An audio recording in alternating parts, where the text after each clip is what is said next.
నమస్కారం అండి అందరికీ. ఈరోజు హైదరాబాద్లో ఉన్న భాగ్యలక్ష్మి అమ్మవారి గురించి నాకు తెలిసిన చిన్న స్టోరీ చెప్దామని ఈ వీడియో చేస్తున్నాను. మా తాతయ్య గారు నారాయణ దాస్ అండి. ఈయన ఒకప్పటి అధ్యాపకులు, లెక్చరరు ప్లస్ ఉద్యమకారులు, తెలంగాణ కోసం పోరాటం చేసిన యోధుడు. ఇతను తన జీవితకాలం అంతా తెలంగాణ కోసమే పోరాడిండు. ఈయన ప్రొఫెసర్ జయశంకర్ గారికి సమకాలికులు.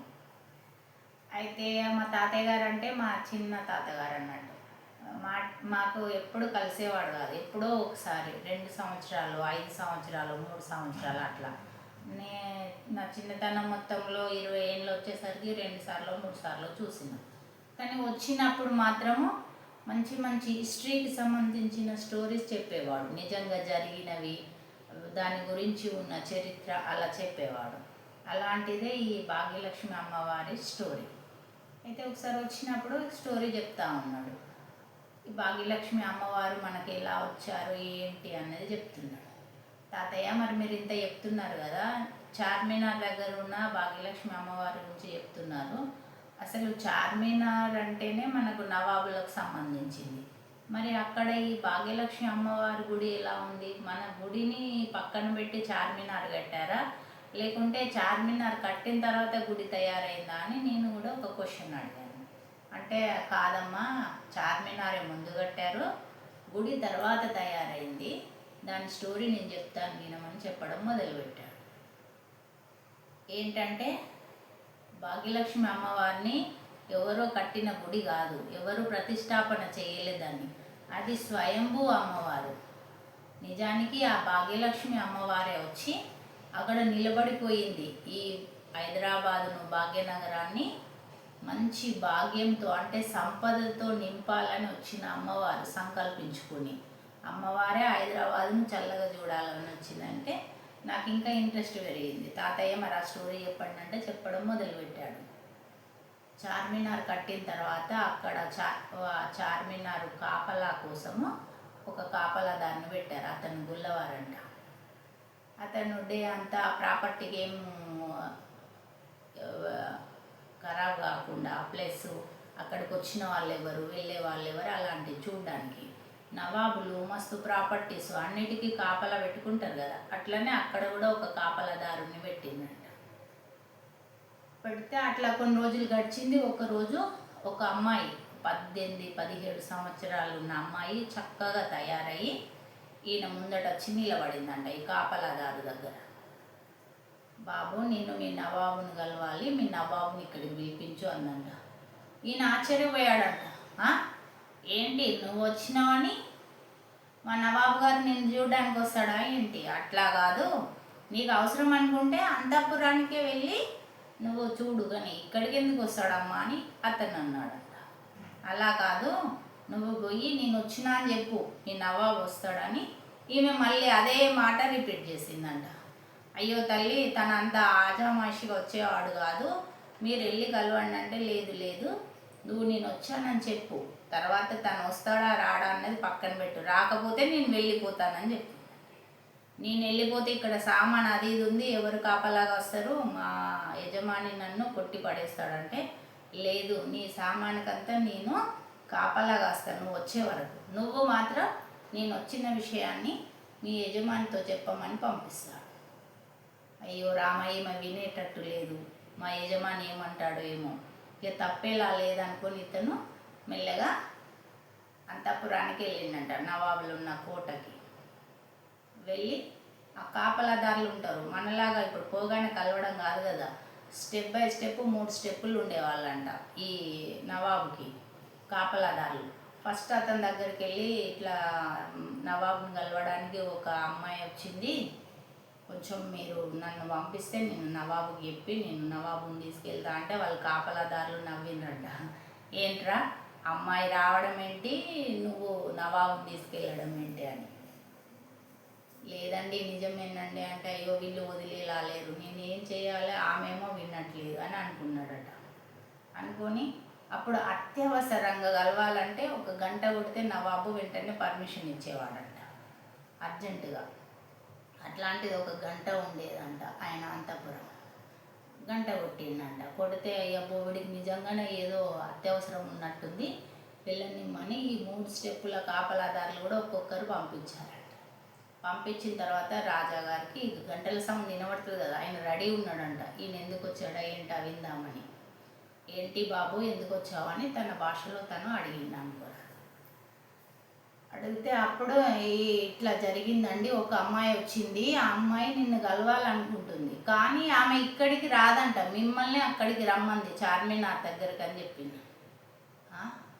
ఆయన వెంటనే ఆశ్చర్యపోయిందంట. ఎవరు మామూలు వాళ్ళైతే నన్ను రమ్మని అన్నారు, మరి ఆమె నన్ను రమ్మంది అంటే ఆమె ఎవరై ఉండవచ్చు అని ఒక 2 నిమిషాలు ఆలోచించుకున్నాడంట. బాబు నువ్వు వచ్చావు కరెక్టే, ఆమె రూపురేఖలు చెప్పు ఎలా ఉంది ఏంటి అని అంట. అంటే పసుపు ముద్దలాగుందండి, మంచిగా అమ్మాయి ముఖము నవ్వు ముఖం ఉంది, చక్కగా ఉంది, అచ్చంగా చూస్తే అమ్మవారిలాగా ఉందండి.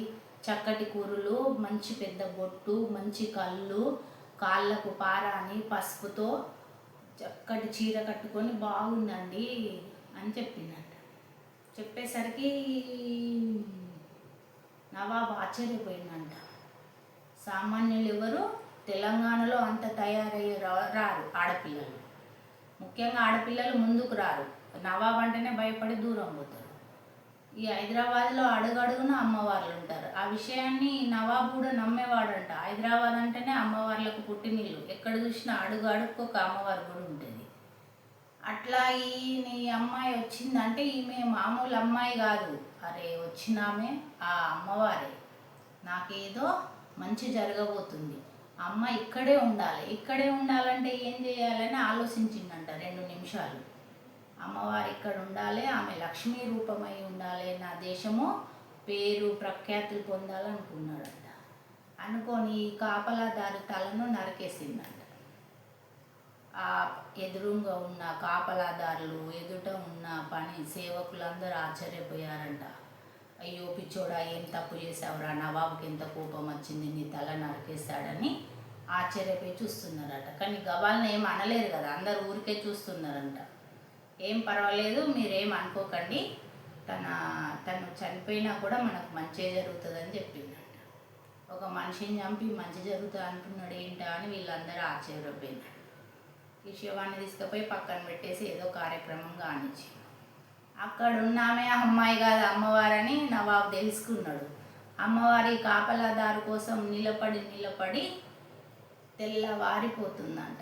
ఇంకా ఇతను రిటర్న్ రాలేదు. రాకపోయేసరికి వస్తాడని చూస్తుంది, తెల్లవారింది. అందరూ చూస్తే ఏమవుతుందో ఏమో, బాగుండదు కదా. అమ్మవారు తెల్లారేసరికి అమ్మవారు శిలా రూపాన్ని దాల్చిందంట. ఒక బొడ్రాయి రూపంలో, మనం బొడ్రాయి పెడతాం కదా ఇప్పుడు, అట్లా బొడ్రాయి రూపంలో అమ్మవారు అక్కడ శిలలాగా మారిపోయిందంట. తెల్లవారి అంత తెల్లవారి 11 అవుతున్నప్పుడు, పొద్దున ఉదయం 11 గంటలు అవుతున్నప్పుడు మెల్లగా నవాబు చార్మినార్కి వచ్చిందంట. వచ్చేసరికి అప్పటికే అమ్మవారు శిలారూపం అయిపోయిందంట. అమ్మ తల్లి నన్ను క్షమించు, నువ్వు వచ్చావని నాకు తెలుసు, కానీ నువ్వు ఇక్కడే ఉండిపోవాలి మా దగ్గర, మాకు భాగ్యాన్ని ఇవ్వాలి, ధనాన్ని ఇవ్వాలి, లక్ష్మిని ఇవ్వాలి, కాబట్టి నీ చల్లటి చూపు మా మీద ఉండాలని తను చిన్నగా, అసలే అది ఆల్రెడీ ముస్లింలది రాజ్యము, ముస్లింల జెండాలు ఉన్నాయి ఒక పక్కకు, మరొక పక్కకు అమ్మవారిని కూర్చోబెట్టింది. దానికి ప్రత్యేకంగా ఏమి గుడి కట్టలేదంట. అందులో ఆమె నిలబడ్డ కాన్నే పసుపు కుంకుమ వేసి 2 ఆడవాళ్ళని పెట్టి రోజు కార్యక్రమాలు చేసేవాడంట. అట్లా కొంతకాలం గడిచింది, కొన్ని కాలాలు గడిచినాయి. దాని గురించి కొంచెం బయట డిస్కషన్ అయిందంట, గొడవలు అవి ఇవన్నీ. ఆర్టీసీ బస్సులు వచ్చినాక ఒకసారి కొన్ని సంవత్సరాలకి ఒక బస్సు దాన్ని గుద్దిందంట, అమ్మవారి రూపాన్ని. గుద్దేసరికి అది కొంచెము క్రాక్ వచ్చి ఒక భాగము పగిలిపోయిందంట. దానివల్ల అట్లా పగిలిపోయిన దాన్ని ఉండొద్దు కదా. అప్పుడున్న మన హిందూ వాళ్ళు కానీ, కొంతమంది పెద్దలు ముస్లింలు కానీ అందరు కలిసి దానికి ఒక విగ్రహం తయారు చేసి గుడి అనేది ప్రతిష్టాపన చేసి మంచిగా గుడిని తయారు చేసి అమ్మవారిని కూర్చోబెట్టిందంట. అది స్టోరీ. కాకపోతే ఎప్పుడైతే ఈ అమ్మవారు వచ్చి కూర్చుందో హైదరాబాద్ సంస్థానంలో ఇక ధనానికి లోటు లేకుండా అయిపోయిందంట. ఈ భారతదేశంలోనే ధనంలో నెంబర్ 1 అంట అప్పుడున్న నవాబు. అతని తర్వాత నవాబు కూడా అట్లనే ఉన్నాడంట. అతని వారసుడు 5వ నవాబు కూడా. ఇప్పుడున్న అంబానీల కంటే 2-3 అంబానీలు కూడా అప్పుడున్న నవాబుకు సరిపోయేవారు కాదంట. అంత ధనము, అంత డబ్బు, అన్ని సౌలతులు, బంగారము. కొన్ని యుద్ధాలప్పుడు కూడా అతను డబ్బులు కొంత బంగారం ఇచ్చిండని అని చెప్పిండు మా తాతయ్య గారు. అట్లా అన్ని విషయాలు ఆయనకు కొంచెం బాగా పరిశీలనగా చూసేవాడు. దానివల్ల ఏంటంటే అన్ని విషయాలు చాలా చక్కగా చెప్పేవాడు. ఇది భాగ్యలక్ష్మి అమ్మవారి స్టోరీ. నాకు తెలిసింది చెప్పాను. Thank you.